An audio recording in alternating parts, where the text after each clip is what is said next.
Hey everyone, and welcome. I am absolutely thrilled to be here today on behalf of Forge College. We've got a really fantastic explainer for you today, diving deep into data storage patterns and mapping strategies. Now let's do a quick mental rewind for a second. In our previous lesson, we explored token holding patterns and associated accounts on Solana. You might remember the big takeaway from that one. Token balances live in separate associated token accounts, or ATAs, that act as completely independent accounts owned by the SPL token program. Well, today, our goal is to take that core concept and apply it to the much broader challenge of mapping Ethereum storage concepts directly to Solana accounts. We're going to get you totally prepped with a concrete mapping plan that you can use right away in your upcoming capstone project. To really wrap our heads around this, let's start with a little analogy. Think of Ethereum's EVM as this massive, honestly kind of cramped, historical mansion. When you write a smart contract there, you're basically hoarding all of your dense storage, your mappings, your arrays, all your state variables, into a single address. It's literally like stuffing everything you own into one giant, highly combustible attic.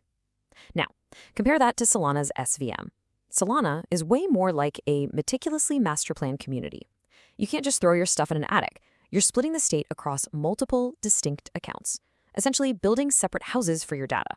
And in this community, every single house requires strict, explicit boundaries, exact sizing blueprints, and yes, every house has to pay rent. So, here is the game plan for today's explainer. 1. The Great Storage Migration. 2. Code layouts and serialization. 3. The blueprint workflow. 4. Mapping and ERC20.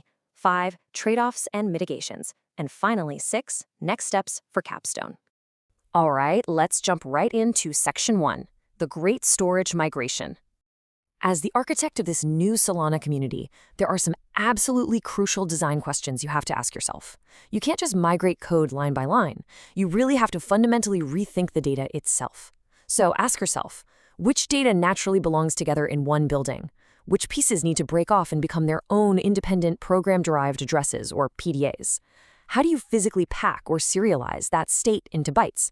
And here's a big one. Who actually funds and owns each account? Because on Solana, somebody has to foot the bill for rent exemption. You can't get around it.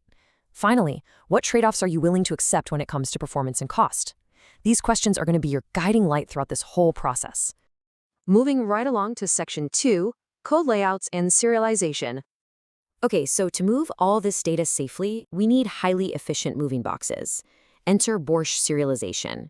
Borsh is amazing. It converts your Rust structures directly to and from account data buffers. It's incredibly fast, and it allows for really explicit fixed size or variable size encodings. It essentially guarantees that our Rust structures fit perfectly into the Solana account data buffers without any wasted space whatsoever.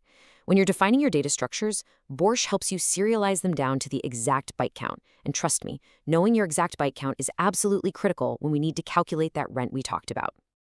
Now, on Ethereum, you'd probably just keep everything together in one big vault. But here, the best practice is to group your fixed-width contract variables, so things like the total supply of a token, or maybe a configuration number, into a single GlobalState account. Why? Well, because their size never changes. It's totally predictable. However, for variable, per-user data, like individual user balances, you really want to move those into separate PDA balance accounts. Basically, give every user their own little PDA house. This is huge because it prevents a single account from becoming a massive, congested bottleneck when thousands of users are all trying to update their balances at the exact same millisecond. Let's look at section 3, the blueprint workflow. Having a solid workflow is a real game changer here. I highly recommend following these 6 steps. Step 1, inventory your Ethereum storage. Literally list every single variable. Step 2, classify that data by access. What gets read all the time? What is constantly being written to? Step 3, propose your account boundaries based on those access patterns. Step 4, choose your serialization strategy, like our trusty friend Borsh. Step 5, compute the exact sizes and rent. And hey, a quick word to the wise here. If you have variable data strings, like user bios or usernames, you absolutely must set a maximum length. Otherwise, those strings will grow like weeds, and your rent calculations will be completely thrown off. Finally, step 6, assign explicit ownership and authorities. Who is actually allowed to sign off on changes to these accounts? All right, let's make this concrete in section 4, mapping an ERC20 contract. Let's forensically deconstruct this with an engineering spec sheet. If you look at the typical Ethereum items, total supply becomes a global state account on Solana. We use fixed Borsh serialization, taking up roughly 64 bytes.